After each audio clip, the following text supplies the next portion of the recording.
अस्सलाम वालेकुम, I am Sameena from Minhaj grammar school लियाज।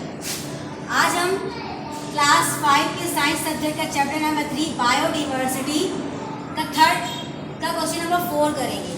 3 question इससे पहले वीडियो में मैं आपको एक्सप्लेन कर चुकी थी। आप क्वेश्चन नंबर 4 करेंगे। 4 क्वेश्चन है, डिस्टिंग्विश बिटवीन डिफॉरेस्टेशन एंड फोरेस्टेशन, यानी डिफॉरेस्टेशन और फोरेस्टेशन के दरमियान आपको फर्क बताना है। डिफॉरेस्टेशन का मतलब होता है जंगलात की कटाई और फोरेस्टेशन का मतलब होता है नए दरख्त उगाना। नंबर 1 पॉइंट है डिफॉरेस्टेशन में, deforestation means cutting trees. Deforestation का मतलब है दरख्तों को काटना। फोरेस्टेशन का मतलब है, फोरेस्टेशन मीन्स प्लांटिंग ट्रीज। फोरेस्टेशन का मतलब है नए दरख्त उगाना। प्लांटिंग का मतलब होता है उगाना या लगाना। सेकेंड है, it leads to an increase in carbon dioxide.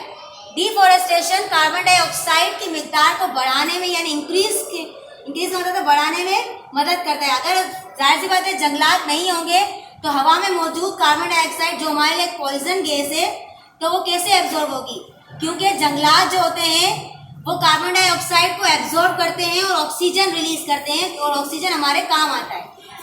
यहाँ पर दूसरा पॉइंट है, it leads to an increase in oxygen. ये ऑक्सीजन को इंक्रीज करने में मदद करती है। अगर हम दरख्त लगाएंगे तो इससे हमारी फिजा सरसब्ज होगी, खुशगवार होगी और ऑक्सीजन हमें ज़्यादा मिलेगी, जिससे हमारा एनवायरनमेंट बहुत अच्छा हो सकता है। थर्ड पॉइंट है, it is highly undesirable and converts a green land into barren land. ये एक नापसंदीदा अमल है क्योंकि ये एक सरसब्ज ज़मीन को एक बंजर ज़मीन में बदल देती है। बैरीन का मतलब होता है बंजर। जाहिर सी बात है अगर हम दरख्त काटेंगे तो वो ज़मीन बंजर हो जाएगी। इसका पॉइंट है, it is highly desirable and converts a barren land into green land. ये एक पसंदीदा अमल है क्योंकि ये एक बैरीन लैंड यानी बंजर ज़मीन को एक ग्रीन लैंड यानी सरसब्ज ज़मीन में बदल देती है। तो इसका मतलब है कि फॉरेस्टेशन हमारे लिए बहुत इंपॉर्टेंट है। डिफॉरेस्टेशन की वजह से हमारे माहौल में बहुत सारी गंदगियाँ पैदा हो रही है, हमारा एनवायरनमेंट बहुत पॉल्यूटेड हो रहा है। क्वेश्चन नंबर 5 है, what is the difference between endangered and extinct species. यानी इंडेंजर्ड का मतलब होता है वो स्पीशीज जो अभी खतरे में हैं, जिनको अपने तबाह और बर्बाद होने का खतरा है उनमें, और जो खत्म हो चुकी हैं, जो अब इस दुनिया में स्पीशीज बाकी नहीं है उनमें, यानी एक्सटाइन स्पीशीज में आपको डिफरेंस बताना है कि इन दोनों में क्या फर्क है। Page number 22, extinct species. In an ecosystem a species is called extinct when there is no doubt that the last individual of that species had died in that ecosystem। यानी बका में, बका इकोसिस्टम का मतलब बका यानी लाइफ, जिंदगी में एक ऐसी किस्म की स्पीशीज है जिसे एक्सटाइन कहते हैं। यहाँ कोई शक नहीं है कि इसकी इन जानवरों की लास्ट स्पीशीज यानी लास्ट किस्म तक भी अब बका से यानी एक जिंदगी से जा चुकी है, यानी वो मर चुके हैं, अब ये कभी वापस नहीं आएंगे, उसे एक्सटाइन कहते हैं। मतलब वो जानवर, वो स्पीशीज जो दुनिया में पहले मौजूद थी पर अब उनका कोई नामो निशान नहीं है और ना ही वो अब वापस आएंगे। जैसे एग्जांपल डायनासोर्स, डूडू, इपिक्स, वाइट डॉल्फिन etc। ये वो जानवर हैं जो पहले मौजूद थे पर अब इनकी कोई भी किस्म बाकी नहीं रही। जैसे ये डायनासोर है, ये डूडू है, ये इबिक्स है, जो अब कभी भी वापस नहीं आएंगे, तो ये कहते हैं एक्सटाइन स्पीशीज। इंडेंजर्ड स्पीशीज वो किस्म जो अब खतरे में है। A species is called endangered when it is at risk to extension in the near future. यानी वो किस्म, वो जानवरों की किस्म जो खतरे में है, मतलब उन्हें अब खतरा है रिस्क से कि वो अब आगे फ्यूचर में, आगे मुस्तकबिल में ज़िंदा बचेंगे कि नहीं, मतलब उनकी स्पीशीज़ ख़त्म होने की तरफ जा रही है कि अब वो बचेंगे या नहीं बचेंगे और एक दिन उनका भी अंत हो जाएगा। एग्जाम्पल है Indus dolphin, tiger, gorilla etc। यानी इंडस डॉल्फिन है, टाइगर, गोरिल्ला etc, इनकी किस्में, इनकी स्पीशीज़ अब ख़त्म होने की तरफ हैं, ये डेंजर्स में हैं। और भी बाकी बहुत सारी स्पीशीज़ हैं जो अब डेंजर में हैं कि अब इनका ये भी अब इनकी भी स्पीशीज खत्म होने वाली हैं। पेज नंबर 23 एक्सरसाइज में फर्स्ट क्वेश्चन है fill in the blanks. First है the existence of varieties in living organism is called dash। Living organism में, जानदार अशिया में मौजूदगी, वैरायटीज यानी बहुत सारी किस्म की मौजूदगी को, बहुत सारे ऑर्गेनिज्म की मौजूदगी को क्या कहते हैं? इन्हें कहते हैं बायोडाइवर्सिटी यानी हयाती अमल या हयाती निज़ाम। BIO bio, DIVER डिवर, SITY diversity, biodiversity. Second है आपका biodiversity provide dash for human.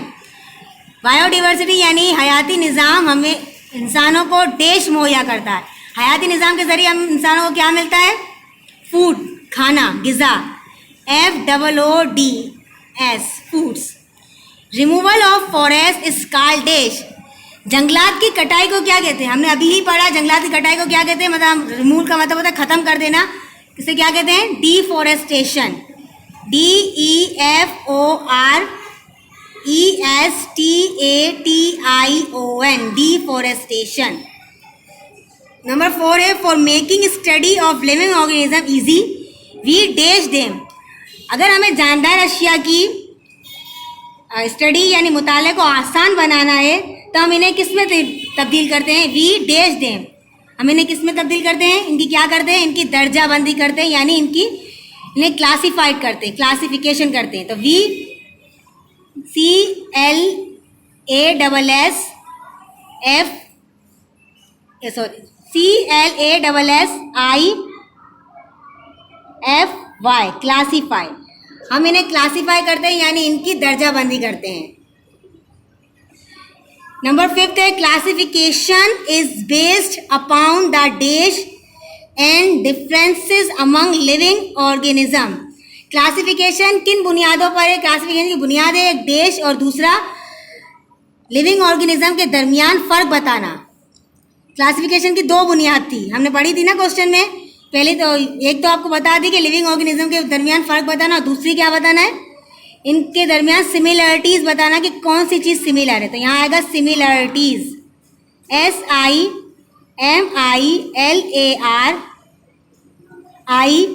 SIMILARITIES similarities. Question number 2 है चूज द करेक्ट ऑप्शन, यानी आपको 3 ऑप्शन दिए गए हैं, हर क्वेश्चन के आपको करेक्ट वन पर टिक करना है। नंबर 1 है which of the following is not an extinct species. इनमें से कौन सी एक्सटाइन स्पीशीज नहीं है, यानी कौन सी स्पीशीज ऐसी है जो अभी तक तबाह नहीं हुई है, पूरी तरह ख़त्म नहीं हुई है। डूडू तो ख़त्म हो गई है, इबिक्स भी ख़त्म हो गई है, तो क्या रह गया? Indus dolphin. तो इंडस डॉल्फिन पर टिक करेंगे हम। नंबर 2 है which of the following is an endangered species. इनमें से कौन सी स्पीशीज ऐसी है जो अभी तक डेंजर में है, यानी उसे ये खतरा है क्या उसकी नस्ल खत्म होने वाली है। Number 1 gorilla, white dolphin and Dudu.